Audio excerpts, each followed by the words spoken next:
সময়টা হয়তো আর বেশি দিন নেই। 4টা বছর। 4টা বছর দেখতে দেখতেই কেটে যাবে। এই 4 বছর পাল্টে যাবে অনেক কিছু। আমরা অনেকটা বড় হব। আমাদের এই ফ্যান্ডমটাতে এসে আরো কয়েকশো আর্মি যোগ দেবে। আবার কেউ কেউ হয়তো নিজের স্বপ্ন পূরণের জন্য অন্য দেশে পাড়ি জমাবে।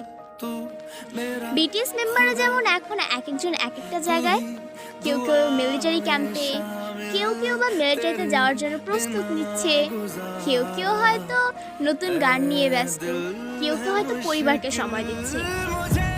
ইতিমধ্যে জিন ও যেই হব দুইজনই মিলিটারিতে, কিছুদিন পর আবার আরেমুপ্পাকেও যেতে হবে। এমন করতে করতে সবাই যাবে, বাদ যাবে না কেউ।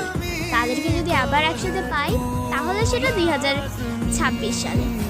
26 আর 25 এই 2 সালটাই তারা আমাদের কাছে থাকবে। দেখতে দেখতে 2টা বছর এমনিই কেটে যাবে। তারপর আসবে সেই 2027 সাল, যেই সালটা হয়তো অনেক আর্মিরাই চায় না। তারা তো ভাবে যে যদি সময়টা এখানেই থমকে যেত কতই না ভালো হতো।